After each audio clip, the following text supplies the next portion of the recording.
الحمد لله نحمده ونستعينه ونستغفره ونؤمن به ونتوكل عليه ونعوذ بالله من شرور أنفسنا وسيئات أعمالنا من يهده الله فلا مضل له ومن يضلل فلا هادي له وأشهد أن لا إله إلا الله وحده لا شريك له وأشهد أن محمدا عبده ورسوله يا أيها الذين آمنوا اتقوا الله حق تقاته ولا تموتن إلا وأنتم مسلمون يا أيها الناس اتقوا ربكم الذي خلقكم من نفس واحدة وخلق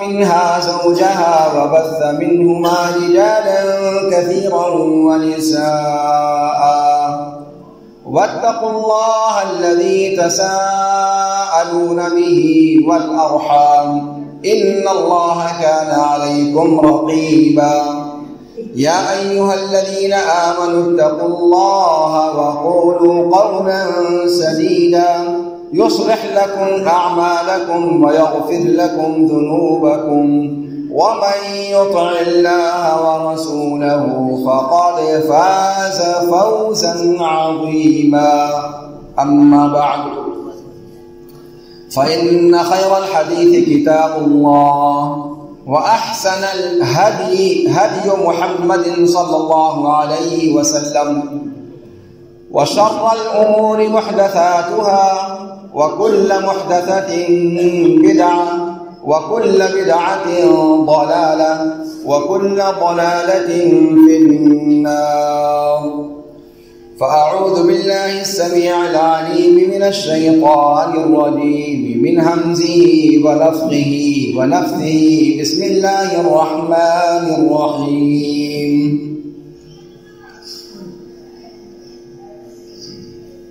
رب اشرح لي صدري ويسر لي أمري واحلل عقدة من لساني يفقهوا قولي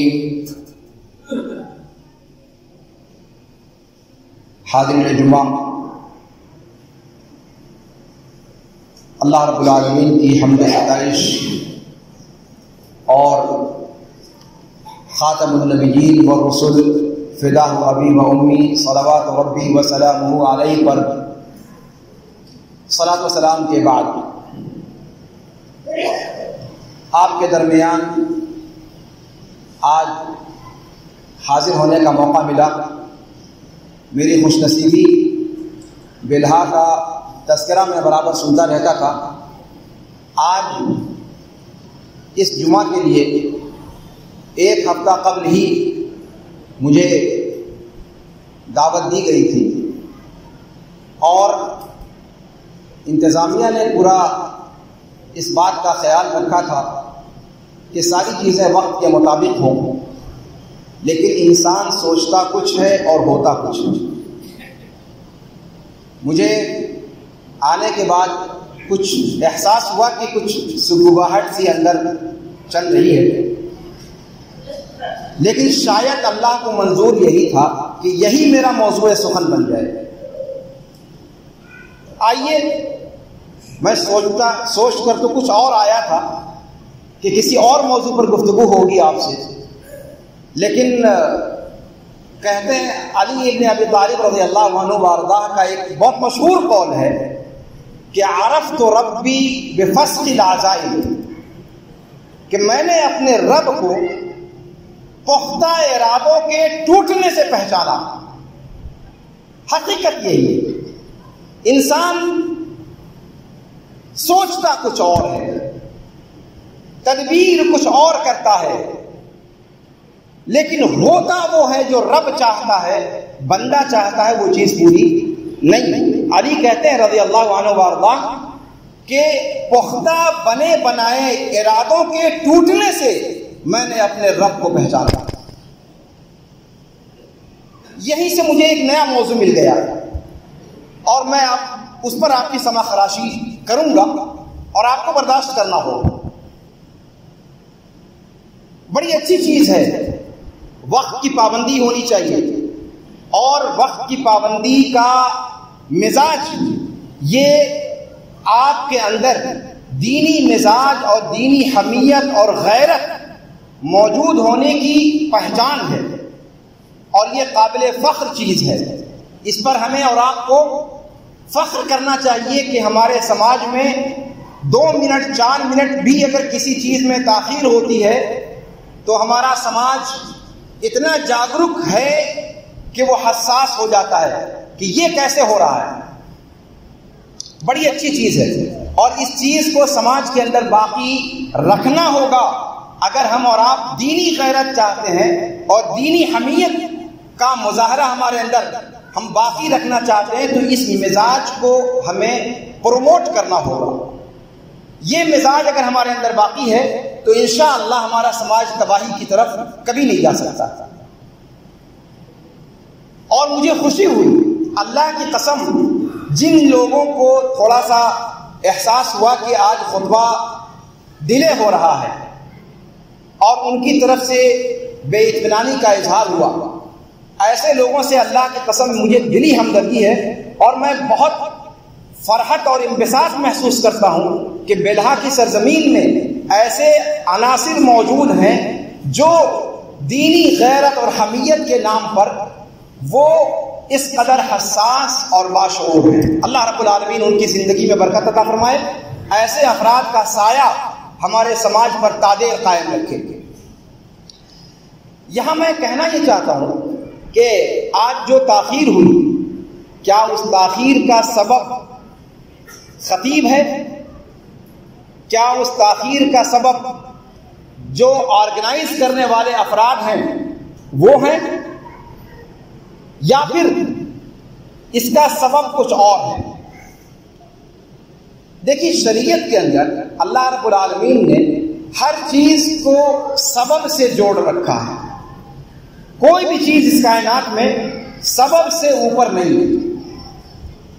آپ دیکھیں، یہاں پر آرگنائزر نے یہاں پر لانے کے لیے 10:30 بجے کا وقت متعین کیا گیا۔ میں نے کہا صاحب بیلہا تو پڑوس میں ہے، 10 منٹ کا راستہ ہے اور آپ 10:30 بجے کہہ رہے ہیں۔ انہوں نے کہا کہ نہیں صاحب پہلے آ جائیں گے تو اچھا رہے گا۔ میں نے کہا نہیں صاحب، پہلے آ جانے کا یہ مطلب تھوڑی ہے کہ آپ کے یہاں بیٹھ کر کے ہم اعتکاف کریں گے۔ خطبے کے لیے آپ بلا رہے ہیں، خطبے کے وقت میں بلائیے، 11:30 بجے آپ آ جائیے، گاڑی بھیج دیجیے اور وقت پر آ جائیں گے۔ بات دونوں طرف سے ٹھیک ہے، کبھی صاحب 11:30 بجے آ جائیں گے اور خطبے کے وقت میں پہنچ جائیں گے، لیکن آپ کے یہاں سے جو گاڑی بھیجی گئی، اب راستے کے اندر کیا ہوتا ہے کون جانتا ہے۔ یہ گاڑی گئی اور راستے میں کوئی معاملہ پیش آ گیا، نہ بیچارے ڈرائیور کے گمان میں، نہ ہمارے گمان میں، اور نہ یہاں آرگنائز کرنے والوں کے گمان میں۔ یہ ایک انہونی چیز جو بیچ میں پیش آ گئی، جو نہ آرگنائزر کے ہاتھ میں تھی، نہ خطیب کے ہاتھ میں تھی، نہ ڈرائیور کے ہاتھ میں تھی۔ ڈرائیور کی بھی غلطی مجھے نہیں لگتا کہ رہی ہوگی، بہرحال اس واقعے کا شاہد وہ خود ہے، وہ جانتا ہوگا۔ معاملہ پیش آ گیا، کسی بائک کے ساتھ کوئی چیز ہو گئی جس کی وجہ سے گاڑی کو رمول پہنچنے میں تاخیر ہو گئی۔ یہ ہے اصل وجہ جس کی وہاں ہم لوگ پریشان، یہاں آرگنائزر پریشان، اور بیچ میں ڈرائیور صاحب وہ خود اپنے معاملے میں الجھے ہوئے تھے۔ تو اس طرح کے معاملات یہ وجہ تھی جس کی وجہ سے مجھے آپ کے درمیان پہنچنے میں تاخیر ہوئی۔ اس میں نہ آرگنائزر کی کوتاہی ہے، نہ خطیب کی کوتاہی ہے، اور نہ ہی مجھے جہاں تک لگتا ہے ایمانداری سے کہ ڈرائیور کی بھی کوتاہی نہیں ہوئی، لیکن ہونا ہوتا ہے، کوئی چیز کبھی ہو جاتی ہے۔ انسان، وہی میں کہہ رہا ہوں نا کہ انسان سوچتا کچھ اور ہے، لیکن اوپر والا کچھ اور سوچتا ہے، اور ہوتا وہی ہے جو اوپر والا فیصلہ کرتا ہے۔ اور یہی ایک مسلمان کو ایمان اور یقین رکھنا چاہیے۔ علی رضی اللہ تعالیٰ عنہ کہتے ہیں کہ میں اللہ پر ایمان ہی اس لیے رکھتا ہوں کہ اپنے پختہ بنے بنائے ارادوں کو ٹوٹنے سے میں نے اس چیز کو سمجھا کہ سپر پاور کوئی اور ہے۔ انسان سپر پاور نہیں. بہرحال یہ ایک ضمنی بات تھی. ابھی ہم اور آپ رمضان المبارک سے فارغ ہوئے ہیں. خیرات اور برکات کا مہینہ، سال کا سب سے بڑا آفر اگر بزنس کی زبان میں کہا جائے. ہم اور آپ بزنس کی زبان زیادہ سمجھتے ہیں، اس لیے کہ ہم اور آپ بنیے ہیں. سود اور زیاں کی زبان زیادہ آسانی سے سمجھ میں آتی ہے. نفع اور نقصان، فائدہ اور گھاٹا، اس زبان کو ہم اور آپ زیادہ آسانی سے سمجھتے ہیں، اس لیے کہ فطری اعتبار سے ہم سب بنیے ہیں. جہاں 2 پیسے کا فائدہ ہوتا ہے وہاں ہمارا ذہن جاتا ہے، اور جہاں 2 پیسے کا گھاٹا ہوتا ہے وہاں سے ہم بدکتے ہیں. یہ جو مہینہ ہمارے اور آپ کے درمیان سے گزرا ہے، اور خاص طور سے ابھی کل عید تھی، عید سے ٹھیک 10 دن پہلے کے جو ایام گزرے ہیں وہ سال کے سب سے زیادہ 360 دنوں میں سب سے زیادہ فضیلت والے، سب سے زیادہ برکت والے، سب سے زیادہ عظمت والے ایام، بلکہ جو اس کی راتیں گزری ہیں وہ سال کی سب سے بہترین راتیں ہیں جو گزری. اللہ رب العالمین نے ہم سب کو توفیق دی ہو کہ آخری عشرے کی ساری راتوں کو جاگنے کا ہم نے اہتمام کیا ہو. اس لیے کہ آپ جانتے ہیں کہ رمضان المبارک کے آخری عشرے میں اللہ کے رسول صلی اللہ علیہ وسلم صرف طاق راتوں کو نہیں جاگتے تھے، بلکہ احادیث شریفہ میں آتا ہے کہ اللہ کے رسول صلی اللہ علیہ وسلم جب عشر اخیر آتا تھا تو کمر کس لیا کرتے تھے، پوری طرح تیار ہو جایا کرتے تھے. اور صرف خود تیار ہوئے تو کیا ہوئے، اللہ کے رسول صلی اللہ علیہ وسلم کے بارے میں یہ نہیں آیا کہ اپنا تیار ہو کر کے لگ جایا کرتے تھے اللہ اللہ کرنے میں، اور گھر والوں کو چھوڑ دیتے تھے، ہاں بیٹے سوتے رہو، تھپکیاں دے رہے ہیں، ہاں ہمارا بیٹا بہت تھکا ہوا ہے، ارے دن میں کام کر کے آیا، رات کو آرام کر لے بیٹا، آرام کر لے بیٹا، اور اپنا جو ہے تلاوت میں لگے ہوئے ہیں، نفلوں میں لگے. نہیں، اللہ کے رسول صلی اللہ علیہ وسلم کے بارے میں آتا ہے کہ آپ صلی اللہ علیہ وسلم آخری عشرے میں خود بھی جاگتے تھے، کمر کس کے تیار ہو جایا کرتے تھے. اچھا، یہ کمر کسنے کی بات سال بھر میں صرف اسی 10 دن کے بارے میں آئی ہے. آپ الفاظ دیکھ لیجیے احادیث کے، باقاعدہ اسی شد کا من ذرا، اور اس میں الفاظ آئے کہ احیا لیلہ، کہ اس عشر اخیر کی 10 راتوں میں آپ صلی اللہ علیہ وسلم ان 10 راتوں کو جو مردہ ہیں ان کو آپ زندہ کرتے تھے. یہ زندہ ہم اور آپ بھی کر سکتے ہیں، لیکن یہ زندہ کیسے کرنا ہوگا؟ اس رات کو عبادت کے ذریعے سے، تلاوت کے ذریعے سے، نوافل کے اہتمام کے ذریعے سے. آپ صلی اللہ علیہ وسلم ہوٹل بازی کر کے نہیں جاگتے، رات کو زندہ کرتے تھے، یا پھر جلسے جلوس اور اسٹیج سجا کر نہیں. ایک عجیب بیماری ہمارے یہاں دیکھنے کو ملتی ہے کہ صاحب یہ مدرسہ والے، چندی چندہ والے سال بھر تو سوتے رہیں گے، اور یہ آخر کے 10 دن جس میں عوام کو بیدار کرنا چاہیے کہ وہ بیٹھ کر کے نوافل پڑھیں، قرآن کی تلاوت کریں، ذکر و اذکار کریں، اللہ اللہ کریں، اس میں بڑے بڑے اسٹیج سجا کر کے اور جلسے جلوس کے نام پر عوام کو مشغول رکھا جاتا ہے. کہتے ہیں کہ صاحب ان کو پڑھنا لکھنا تو ویسے بھی نہیں ہے، جلسی جلوس کے نام پر تھوڑا سا کچھ وقت دے دیتے ہیں. یہ ڈھکوسلا ہے، معاف کیجیے گا، یہ ڈھکوسلا ہے. یہ چیز نہیں ہونی چاہیے ہمارے سماج کے اندر. آپ چندہ کرنا چاہتے ہیں، سیدھے الفاظ میں کہیے کہ چندہ کرنا چاہتے ہیں تو چندہ کے لیے کوئی دوسرا وقت رکھ لینا، آپ دن کا وقت رکھ لیں، پورا دن خالی رہتا ہے، کوئی ایک دن متعین کر لیں. لیکن آخری عشرے کی راتوں کو ہی آپ بھیٹ چڑھانا چاہتے ہیں، یہ بہت غلط فکرہ ہے. مجھے نہیں معلوم کہ آپ کے یہاں بھی وہ رسم و رواج ہے یا نہیں. ہمارے یہاں رمول کے اندر وہ چیز پائی جاتی ہے، اور اس پر میں نے ہر اسٹیج سے بولنے کی کوشش کی اور اس بات کو پہنچایا ہے. کسی کی پیشانی پر اگر شکن آتی ہے تو آنے دیجئے، لیکن مسئلہ یہی ہے کہ یہ 10 راتیں اللہ رب العالمین نے بونس رکھی ہیں، اور بونس رکھی ہیں ہر عام اور خاص کے لیے، کہ وہ خود قرآن کی تلاوت کرے، وہ خود نوافل کی ادائیگی کرے، وہ تسبیح پڑھے.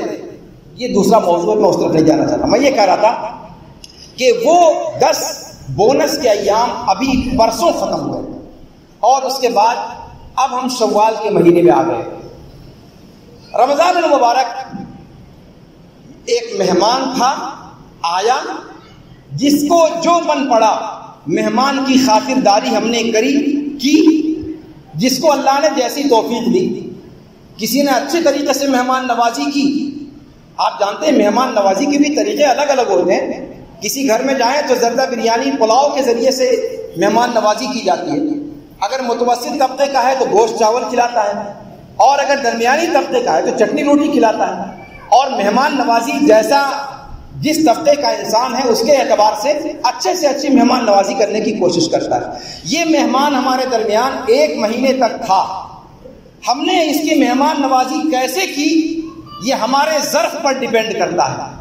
ہم کتنے اعلیٰ ظرف ہیں اس کا فیصلہ اس سے ہوگا کہ اس ماہ مبارک جو مہمان کے طور پر ہمارے درمیان آیا تھا, اس مہمان کی خاطرداری ہم نے کیسے کی ہے. ہم اور آپ سب فیصلہ کر سکتے ہیں. بہرحال یہ مہینہ گزر گیا اور ختم ہو گیا. اس کے اندر جس نے اچھی مہمان نوازی کی اس کی داستان کو بھی سمیٹتا ہوا چلا گیا. جس نے اس مہمان کی خاطرداری میں کوتاہی اور کمی کی, اس کمی اور کوتاہی کی بھی بساط لپیٹتا ہوا یہ مہینہ ہمارے درمیان سے رخصت ہو گیا. اب وہ اپنے دفتر میں کیا سمیٹ کر کے گیا, ہم اور آپ اپنے ضمیر سے پوچھیں کہ ہم نے کیا کھویا اور کیا پایا. اس مہینے کی تکریم, اس مہینے کی عظمت اور اس مہینے کی عزت افزائی کس درجہ ہم نے کی اور کرائی اپنے گھر والوں سے, اس چیز کا جائزہ ہمیں لینا چاہیے. رمضان کے بعد ہونا کیا چاہیے. شوال کا مہینہ شروع ہو گیا. سب سے پہلی چیز تو یہ رمضان المبارک کے اندر اگر آپ ایک موٹا حساب کریں, میں بنیے کی بات بار بار کہوں گا اس لیے کہ انسان فطری اعتبار سے بن گیا. انسان اپنے سود و زیاں کو جب وہ بنیا گری کی زبان میں سمجھایا جائے تو آسانی سے سمجھتا ہے. اگر آپ رمضان المبارک کے اندر صرف 5 وقت کی نماز اگر آپ نے پڑھی ہے پابندی کے ساتھ, تو مہینے بھر میں آپ نے کتنی رکعتیں پڑھی ہیں؟ 5 نمازیں اگر آپ نے پابندی کے ساتھ پڑھی ہیں تو مہینے بھر میں 150 نمازیں آپ نے ادا کی. 150 نمازیں آپ نے جماعت کے ساتھ ادا کی اگر صرف فرض نماز کا آپ نے رمضان المبارک کے اندر اہتمام کیا. رکعتیں کتنی پڑھی آپ نے اس ماہ مبارک کے اندر؟ اگر آپ نے صرف فرض نمازوں کو جماعت کے ساتھ ادا کیا تو 1200 رکعتوں سے زیادہ آپ نے امام کے ساتھ ادا کیا. 1200 سے زیادہ رکعتیں اس مہینے بھر کے اندر آپ نے ادا کیا. اگر آپ نے نوافل کا اہتمام نہیں کیا تب, اور اگر ساتھ میں آپ نے قیام اللیل کیا یعنی تراویح کا اہتمام کیا, اور مجھے لگتا ہے کہ تراویح کا اہتمام کیا ہوگا اس لیے کہ ہمارے یہاں سماج اور سوسائٹی کا معاملہ یہ ہے کہ رمضان میں فجر ظہر اثر چھوٹ جائے ان کی بلا سے, لیکن نہ چھوٹے تو کیا نہ چھوٹے, تراویح نہ چھوٹے. یہ ایک عجیب مزاج ہے کہ صاحب تراویح پر بڑی خاص توجہ ہوتی ہے اور ہونی چاہیے, لیکن ساتھ میں اس چیز کو نہ بھولیں کہ تراویح اپنی آخری حد میں اگر اس کی فضیلت کو بھی دیکھیں آپ, لیکن اس کی فضیلت فرض نمازوں کے بعد ہے. اور فرض نمازیں چھوڑ کر اگر آپ تراویح پڑھتے ہیں تو یہ آپ گھاٹے کا سودا کر رہے ہیں, اس لیے کہ فرض نمازیں یہ اساس ہیں, وہ جڑ ہے, وہ بنیاد ہے. فرض نمازوں میں کوتاہی کر کے اور تراویح میں اگر آپ پہلی صف میں شامل رہتے ہیں تو یہ وہی والی بات ہو گئی کہ صاحب جو کرنا وہ نہیں کرتے ہیں اور جو نفلی طور پر کرنا اس کو لازمی سمجھ کر کر رہے ہیں. اور یہ بنیا ایسا کبھی نہیں کرتا, بنیا کبھی ایسا نہیں کرتا, اور ہم فطری طور پر بنیا ہیں. لیکن مصیبت یہ کہ دنیا کے معاملے میں بنیا ہے, آخرت کے معاملے میں وہ بنیا گری نہیں ذہن میں آتی. کتنے لوگ ہیں جو آخرت کے معاملات میں بنیا گری کو پسند کرتے ہیں؟ ہے کوئی شخص لا الہ الا اللہ وحدہ لا شریک لہ لہ الملک و لہ الحمد وہو علی کل شیء قدیر, کہا کہ صبح اور شام کو صرف 10 مرتبہ اگر کوئی پڑھ لیتا ہے تو اس کے 100 گناہ معاف کر دیے جاتے ہیں, 100 نیکیاں بڑھائی جاتی ہیں, 1 غلام آزاد کرنے کے برابر ثواب. اور یہ 10 مرتبہ پڑھنے میں کتنا ٹائم لگتا ہے؟ 1.5 سے 2 منٹ. لیکن کیا ہماری زبان وہاں پر ہلتی ہے؟ ہم میں سے پتہ نہیں کتنے لوگوں کو معلوم بھی ہے، کتنے لوگوں کو معلوم نہیں ہے۔ تو بنیا گیری آخرت کے معاملے میں کیوں نہیں کرتے ہم؟ وہاں تو آپ کو جیب سے چونی بھی نہیں نکالنی ہے، خالی ایک گوشت کا لوتھڑا جو اللہ رب العالمین نے آپ کے تھوبڑے میں رکھ چھوڑا ہے، اسی کو تھوڑی دیر کے لیے ہلانا ہے، اور وہ بھی منٹ سے 1.5 منٹ، اور ثواب کتنا ہے؟ 100 گناہ معاف کیے جائیں گے، 100 نیکیاں بڑھائی جائیں گی، 100 درجات بلند ہوں گے۔ ایک غلام، اور وہ بھی ولد اسماعیل، اللہ کے رسول صلی اللہ علیہ وسلم جن کی نسل میں سے ہیں، ان کی نسل میں سے ایک غلام آزاد کرنے کے برابر ثواب۔ یہ صرف ایک مثال میں نے دی ہے، لا الہ الا اللہ وحدہ کی مثال دی، سبحان اللہ وبحمدہ سبحان اللہ العظیم کون نہیں کہہ سکتا ہے؟ ابھی اگر ہم چاہیں تو یہاں سے 100 مرتبہ 10 منٹ کے اندر آدمی پڑھ سکتا ہے، اور ایک مرتبہ سبحان اللہ کہنے سے جنت کے اندر ایک پودا لگ جاتا ہے۔ ہم سب کسان ہیں، ہم سب کھیتی باڑی کرنے والے اور گاچھی باچھی لگانے والے لوگ ہیں، باغ لگانے والے لوگ ہیں۔ جنت کی زمین آپ جانتے ہیں کہ بالکل ہموار زمین ہے، جس میں کوئی چیز جوتائی کر کے چھوڑا ہوا ہے، جیسے جوت کر کے کھیت کو آپ چھوڑ دیتے ہیں ویسے ہی چھوڑا ہوا ہے۔ تو کوئی کسان اپنے کھیت کو ویسے رکھنا گوارا کرے گا؟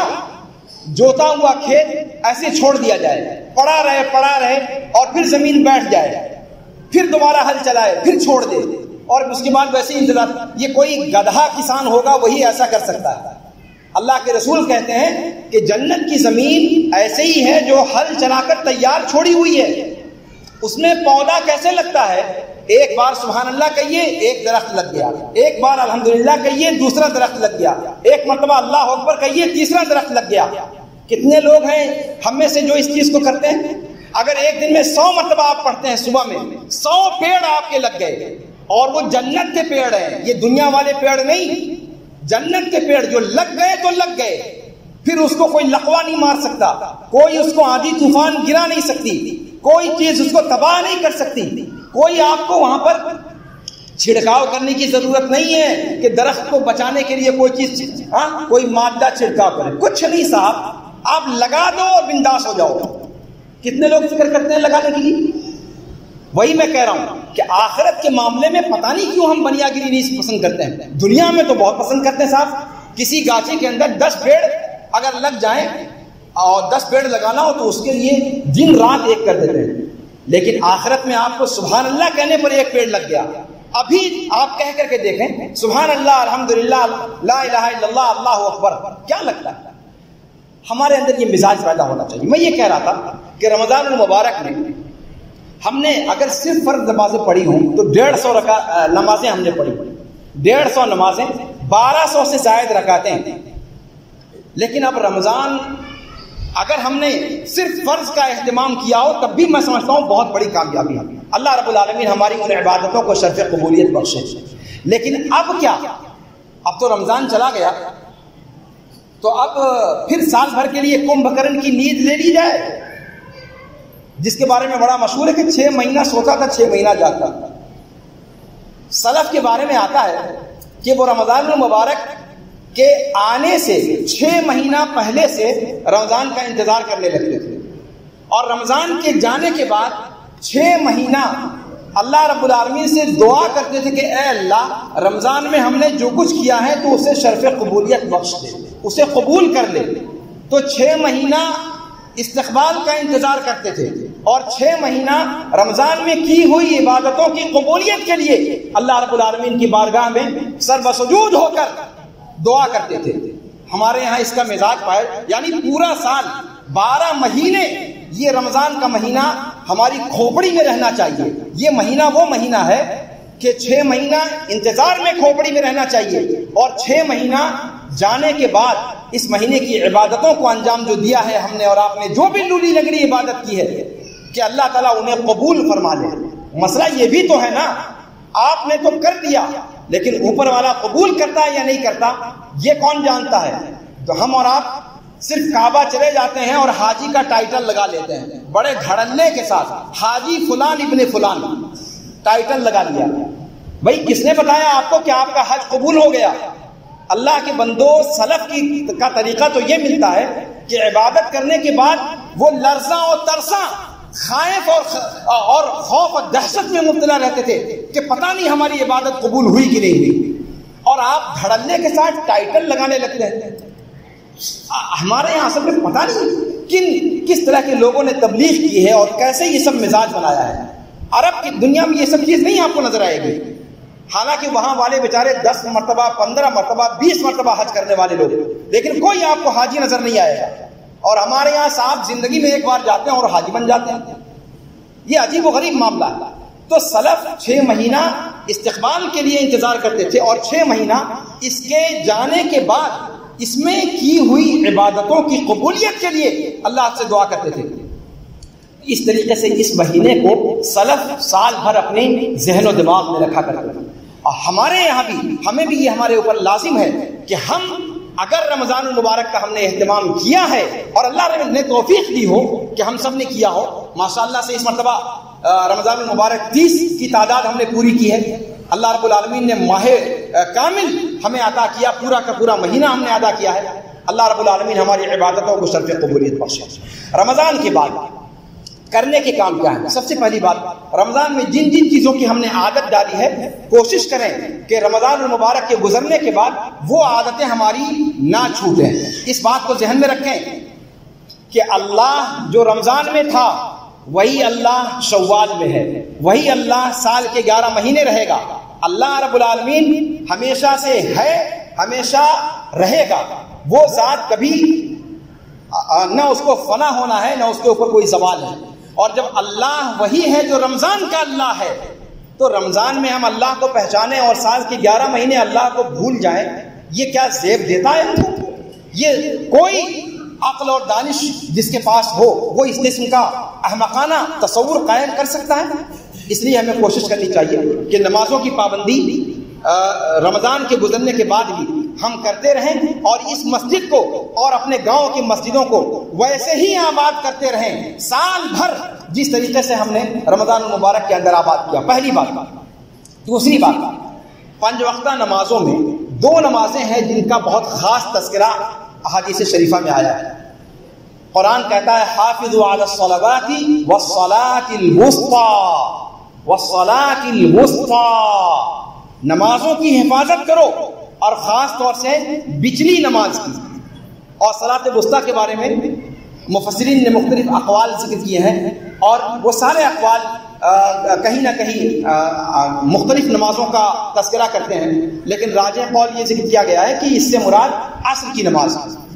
عصر کی نماز کی بہت خاص فضیلت آئی ہے، فجر کی نماز اور عصر کی نماز، 5 نمازیں اہم ہیں، چھوڑنا تو کسی کو نہیں ہے، لیکن ان 5 نمازوں میں خاص طور سے فجر کی نماز اور عصر کی نماز، میں پھر کہوں گا کہ بنیا گری کے حوالے سے میں آپ کو مخاطب کروں گا، معاف کیجیے گا میں بار بار اس لفظ کو استعمال کر رہا ہوں، اور یہ صرف میں آپ کو نہیں کہہ رہا ہوں، سب سے بڑا بنیا میں خود ہوں۔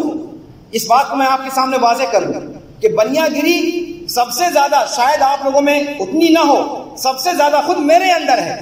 انسانی نفسیات ایسی ہے، فطرت ہی ایسی ہے، کیا کریں گے؟ فجر اور عصر کی نماز اللہ کے رسول صلی اللہ علیہ وسلم نے اس پر بطور خاص ابھارا ہے کہ فجر کی نماز اور عصر کی نماز ہماری مس نہیں ہونی چاہیے، چھوٹنی نہیں چاہیے۔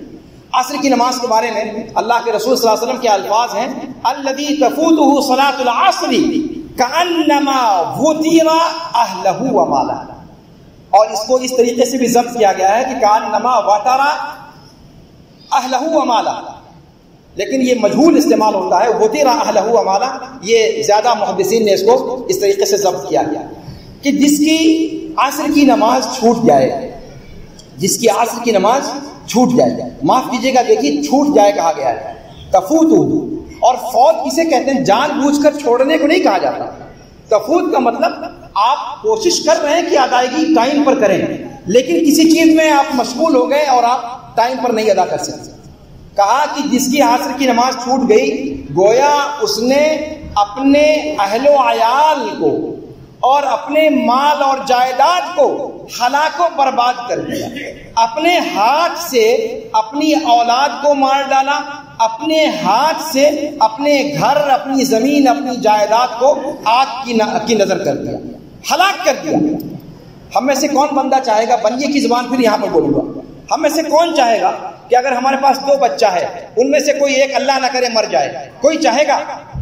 اللہ ہم چاہیں گے اپنی جان دے کر کے اپنے بچوں کی جان بچائیں. کیا ایسا نہیں ہے؟ ایسا ہی ہے نا. ہم میں سے کون چاہے گا کہ ہمارے گھر میں کوئی آفت آئے, کوئی تباہی آئے, کوئی مصیبت آئے؟ کوئی نہیں چاہے گا. لیکن اللہ کے رسول صلی اللہ علیہ وسلم فرماتے ہیں کہ اگر عصر کی نماز کوئی چھوڑتا ہے, اچھا دیکھیے اللہ تعالیٰ کا بھی مطلب کمال حکمت ہے. یہ نہیں کہا کہ جو عصر کی نماز چھوڑتا ہے وہ اپنے آپ کو برباد کر رہا ہے. نہیں صاحب, اپنے آپ کو نہیں, اپنے گھر والوں کو برباد کر رہا ہے. وہی بیوی بچے جس کے لیے ہم ہلکان ہوتے ہیں, جس کے لیے قطر اور خلیج اور سعودی عرب جو ہے در بدر کی خاک چھانتے ہیں, جس کے لیے مزرعہ میں کام کرتے ہیں, جس کے لیے ڈرائیوری کرتے ہیں, جس کے لیے خاک روب بنتے ہیں, جس کے لیے ہر گھٹیا کام کرنے کے لیے تیار ہوتے ہیں کہ ہمارے بچوں کے چہرے پر مسکراہٹ باقی رہے, ہمارے بیوی کے چہرے پر خوشحالی رہے, ہمارے گھر اور بچوں کے اندر کشادگی آئے. وہی اللہ کے رسول صلی اللہ علیہ وسلم نے کہا کہ عصر کی نماز جس نے چھوڑی, یہ نہیں کہا کہ اس نے اپنے آپ کو ہلاک کر دیا. کہا کہ اپنے آپ کا تو کیا ہوگا وہ تو اللہ ہی جانتا ہے. جس نے عصر کی نماز چھوڑی اس نے اپنے گھر والوں کو برباد کر دیا. وہ گھر والے جن کے چکر میں پڑ کر کے آپ مسجد کا دروازہ بھول جاتے ہیں. انسان کیوں نہیں آتا مسجد؟ کیا کرے, روزی روٹی کا معاملہ ہے, اپنے بیوی بچوں کے لیے کمانے کا معاملہ ہے, ہوتا ہے نا. تو یہاں پر کہا کہ جس بیوی بچے کے چکر میں پڑ کر کے تم مسجد کا راستہ بھولتے ہو, وہی بیوی بچے تم ایک لقمہ ایک ٹائم کا اس کو دینے کے لیے نماز چھوڑ دیتے ہو. بھائی 5 سے 10 منٹ کی نماز ہوتی ہے, اس میں آپ کیا کما لو گے؟ 1 لاکھ, 2 لاکھ, 4 لاکھ, اس سے زیادہ کما لو گے. اگر اس 10 منٹ کے لیے اپنے کاروبار کو آپ بند کر دو, کون سی آفت آ جائے گی؟ کوئی آفت آ جائے گی. اس 10 منٹ میں کیا ہو جائے گا آپ کا؟ لیکن اگر آپ 2 لقمے کے خاطر, 2 لاکھ کی خاطر آپ نماز کو قربان کر دیتے ہو, تو حدیث کہتی ہے کہ آپ 2 لقمہ تو آپ کا گیا بھاڑ میں, آپ نے اس اپنے بچے کو مار ڈالا. یہ نہیں کہا کہ بھوکا کر دیا تم نے, یہ نہیں کہا حدیث میں کہ جس نے عصر کی نماز چھوڑ دی اس نے اپنے بیوی بچوں کو بھوکا کر دیا. بھوکا کرنا کون سا مسئلہ ہے صاحب؟ آپ نے مار ڈالا. کانما اہلک مالہ و ولدہ, گویا اپنے مال اور اپنی اولاد کو ہلاک کر دیا, برباد کر دیا. اور ہلاکت اور بربادی کے مقابلے میں آپ اگر 4 لاکھ بھی کماتے ہو تو وہ کمائی کس خطرے میں آپ ڈالو گے جب آپ کا بچہ ہی نہیں بچے گا؟ لیکن سمجھ میں نہیں آتا کہ ہماری کھوپڑیوں کو کیا ہو گیا. اس انداز سے کیوں نہیں سوچتے ہم؟ اگر اس انداز سے آپ سوچئے کہ عصر کی نماز کا چھوڑنا ایسے قرار دیا گیا حدیث کے اندر کہ جیسے آپ نے اپنی اولاد کو گلا گھونٹ کر مار ڈالا ہے, تو اس اولاد کے چکر میں آپ روزی روٹی کے چکر میں عصر کی نماز چھوڑیں گے؟ کبھی نہیں چھوڑیں گے. زیادہ سے زیادہ کیا ہوگا, وہ ایک رات کو بھوکا رہ جائے گا, مرے گا تو نہیں. لیکن اگر آپ نماز چھوڑتے ہیں تو آپ اس کو گویا ہلاک کر رہے ہیں, برباد کر رہے ہیں. یہ مزاج کیوں نہیں ہماری کھوپڑیوں میں آتا؟ بنیا گری یہاں کیوں نہیں کام آتی؟ بہرحال تو نماز کی پابندی کریں. دوسری بات, رمضان المبارک روزے کا مہینہ ہے, اور روزے کی عبادت بھی رمضان ختم ہونے کے ساتھ ختم نہیں ہوئی. رمضان کے روزے ختم ہوئے ہیں لیکن روزے کی عبادت ختم نہیں ہوئی. رمضان سے لگے شوال کے روزے ہیں, 6 روزے. اللہ کے رسول صلی اللہ علیہ وسلم نے فرمایا کہ من صام رمضان ثم اتبعه 6 من شوال كان كصيام الدهر, جس نے رمضان مبارک کے روزے رکھے اور پھر اس کے بعد شوال کے 6 روزے رکھے, گویا اس نے سال بھر کے روزے رکھے. کتنے؟ پھر بنیا گری والی زبان. اللہ کے رسول کو بھی پتا تھا کہ امتیوں کا معاملہ کیا ہوگا. کہا کہ جس نے رمضان کے روزے رکھے اور شوال کے 6 روزے جوڑ لیے تو گویا اس نے سال بھر کا روزہ رکھا. 36 دن کا روزہ رکھ کر کے سال بھر کا روزہ آپ کو مل رہا ہے. اس سے بڑی آفر آپ کو کوئی چاہیے؟ کتنے لوگ ہیں جو اس کا اہتمام کرتے ہیں؟ روزے کے لیے سب سے پہلے رمضان گزرنے کے بعد شوال کے 6 روزوں کا اہتمام کیا جائے. اس کے بعد اللہ کے رسول صلی اللہ علیہ وسلم ہر چاند کی تاریخ کے سے 13, 14 اور 15 تاریخ کو روزے رکھا کرتے ہیں. ہر ہفتے میں سوموار اور جمعرات کا روزہ رسول پاک صلی اللہ علیہ وسلم رکھا کرتے تھے. ان روزوں کا اہتمام کریں. عاشورہ کا روزہ رکھا کرتے تھے, ان سب عرفہ کا روزہ رکھا کرتے تھے. ان سب روزوں کی عبادت کو بچائیں اور اس کا اہتمام کریں. رمضان کا روزہ چلا گیا نا، لیکن یہ ساری عبادتیں روزے کی باقی ہیں.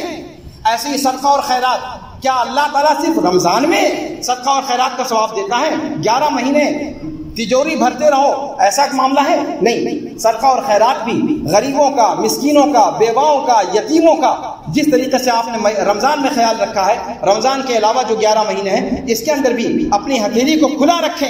اللہ رب العالمین ایک خرچ کرنے پر 10 دے گا، یہ کم سے کم ہے، اور زیادہ سے زیادہ 700 گنا یا اس سے بھی زیادہ اللہ رب العالمین بڑھا کر دے گا. یہاں بھی بنیاں والی بات دیکھیں آپ، تو بنیا گری کے حساب سے بھی اگر ہم سوچتے ہیں تو ہمیں ان چیزوں کا اہتمام کرنا چاہیے. شوال کے روزے کے بارے میں ایک بات کہہ کر میں اپنی بات ختم کروں گا. شوال کے 6 روزے کا حکم دیا گیا ہے. یہ 6 روزے لگاتار رکھنے ہیں یا الگ الگ رکھنے ہیں؟ محدثین کرام نے اللہ کے رسول صلی اللہ علیہ وسلم کی جو حدیث ہے اس کو سامنے رکھ کر کے کہا کہ یہ ضروری نہیں ہے کہ لگاتار رکھے جائیں. لگاتار رکھنا کوئی ضروری نہیں ہے. آپ 2-4 دن گیپ کر کے بھی رکھ سکتے ہیں. یا اگر آپ بنیا گیری والا معاملہ کرتے ہیں کہ صاحب سوموار اور جمعرات اگر ہم رکھ لیں تو شوال کے روزے کا بھی ثواب مل جائے گا، اور سوموار اور جمعرات کو اللہ کے رسول صلی اللہ علیہ وسلم خاص طور سے رکھا کرتے تھے، اس کا بھی ثواب مل جائے گا. یا پھر آپ سوچیں کہ اللہ کے رسول صلی اللہ علیہ وسلم 13, 14, 15 چاند کی تاریخ میں روزہ رکھتے تھے، تو شوال کے 3 روزے ہم اسی میں پورا کر لیں تاکہ ایام 20 کا بھی ثواب مل جائے اور شوال کا بھی ثواب مل جائے، 6 روزے والا بھی ثواب مل جائے. تو علماء کرام کہتے ہیں کہ یہ بنیا گری ٹھیک ہے، اس میں کوئی حرج کی بات نہیں. یعنی آپ دونوں کو جمع کر سکتے ہیں. ایک ہی روزے سے آپ 13, 14, 15 ایام 20 جس کو عربی میں کہا جاتا ہے، جس میں چاند پورے رات کی چاند ہوتی ہے، پورے چاند کی رات ہوتی ہے، تو آپ وہ بھی کر سکتے ہیں. اس کی بھی نیت کر لیں، اس کی بھی نیت کر لیں. لیکن ایک بات یہاں پر ذہن میں رہنی چاہیے کہ اگر کسی کے رمضان کے روزے چھوٹے ہوئے ہیں اور شوال کے 6 روزے رکھنا چاہتا ہے، اس کے بارے میں کیا؟ آپ کو اتنا تو پتہ ہی ہے کہ رمضان کے روزے کی جو فضیلت ہے وہ رکن ہے نا. اسلام کے 5 ارکان میں سے رمضان کا روزہ ایک رکن ہے، لیکن شوال کا روزہ یہ سنت ہے، اور دونوں میں بنیادی فرق ہے. اس چیز کو ذہن میں رکھیں آپ. رمضان کے روزے کی نیت آپ کو رات ہی سے کرنی پڑتی ہے، لیکن شوال کے روزے کی نیت کی ایسی ضرورت نہیں ہے. صبح کو آپ نیت کر کے آپ رکھ لیں، کوئی حد کی بات نہیں. اسی طریقے سے شوال کا روزہ آپ نے رکھا ہوا ہے، آپ کو دن میں آیا توڑ دیا آپ نے، کوئی حرج کی بات نہیں، کوئی گناہ آپ پر نہیں ہے. شوال کا روزہ آپ نے عبادت سمجھ کر کے رکھا، لیکن پھر آپ کو موڈ نہیں بنا یا کوئی مہمان آ گیا یا کسی کے ساتھ آپ کو کھانا پڑ گیا، آپ نے توڑ دیا، کوئی حرج کی بات نہیں. لیکن رمضان میں ایسا چلے گا کیا؟ رمضان میں ایسا نہیں چلے گا. تو شوال کے روزے کی حیثیت اور رمضان کے روزے کی حیثیت میں فرق ہے. تو اگر کسی کا رمضان کا روزہ چھوٹا ہوا ہے تو انہیں کوشش کرنی چاہیے کہ رمضان مبارک کے روزوں کو پہلے مکمل کریں، اس کے بعد شوال کے روزے رکھیں. لیکن اگر روزے زیادہ چھوٹے ہوئے ہیں رمضان کے اور شوال کے اندر ان کو پورا کر کے شوال کا روزہ رکھنے کی آپ وقت نہیں نکال سکتے، تو علماء کرام نے کہا ہے کہ شوال کا روزہ چونکہ شوال کی مہینے کے ساتھ جوڑا ہوا ہے، اس لیے آپ شوال کا روزہ پہلے رکھ لیں. رمضان کا جو روزہ جو قضا آپ کے اوپر ہے اس کو پورا کرنے کے لیے آپ کے پاس 11 مہینے ہیں، یعنی اگلا رمضان آنے سے پہلے آپ کو اسے کمپلیٹ کرنا ہے. تو 11 مہینے کا ٹائم آپ کے پاس ہے، اس لیے رمضان کے روزے کو آپ ڈیلے کر دیں اور پہلے شوال کا روزہ رکھ لیں. اگر آپ کو لگتا ہے کہ آپ پہلے اس کو کر کے اس کو نہیں کر سکتے ہیں تو ان ساری چیزوں کا ہم خیال کریں. اللہ رب العالمین سے دعا ہے، معاف کیجیے گا وقت میں نے زیادہ لے لیا. اللہ رب العالمین سے دعا ہے کہ اللہ رب العالمین ہماری عبادتوں کو شرف قبولیت بخشے. اللہ رب العالمین ہمارے اندر دینی جذبہ، دینی غیرت، دینی حمیت مزید سے مزید ہمارے اندر پیدا فرمائے. اللہ رب العالمین ہمیں جب تک زندہ رکھے، سلف کے نقش قدم پر زندہ رکھے، قرآن و سنت کا شہدائی بنا کر کے زندہ رکھے، اور جب ہمارا خاتمہ ہو تو خاتمہ بالخیر ہو. اللہ رب العالمین ہم کو، ہماری نسل کو اللہ رب العالمین شرک سے اور بدعت سے بچائے. ہم میں سے جو لوگ اس دنیا سے جا چکے ہیں اللہ رب العالمین ان کی مغفرت فرمائے. اللہ رب العالمین ان کی قبر کو نور سے بھر دے. اللہ رب العالمین ان کی قبروں کو تحت نگاہ کشادہ کر دے. اللہ رب العالمین ان کی قبروں کو جنت کی کیاریوں میں سے ایک کیاری بنا دے، جہنم کے گڑھے میں سے کوئی گڑھا نہ بنائے. اللہ رب العالمین ہم جب ان تک پہنچیں تو اللہ رب العالمین ہمارا بھی حشر نبیین صدیقین شہداء اور صالحین کے ساتھ فرمائے. جہاں جہاں دنیا کے اندر مسلمان پریشان حال ہیں اللہ رب العالمین ان کی پریشانیوں کو دور کر دے. غیر اغیار کی جو سازشیں مسلمانوں کے اوپر اس وقت مسلط ہیں اللہ رب العالمین ان سازشوں کو خود انہی کے اوپر پلٹ دے. اللہ رب العالمین تو جبار ہے، تو قہار ہے. اے اللہ تو ان کی تدبیروں کو ان کے لیے تدمیر بنا دے، ان کے ہلاکت کا ذریعہ بنا دے، ان کے جال میں خود انہی کو پھنسا دے. اور اے اللہ ہم سب کو راہ راست پر جب تک زندہ رکھ، راہ راست پر زندہ رکھ. ہماری ماں اور بہنوں کو بھی صحابیات کریمات رضوان اللہ علیہن اجمعین کے نقش قدم پر چلانے والا بنا کر زندہ رکھ. اور جب ہمارا خاتمہ ہو تو خاتمہ بالخیر ہو. ھذا وصلی اللہ وسلم علی نبینا محمد وعلی آلہ وصحبہ اجمعین.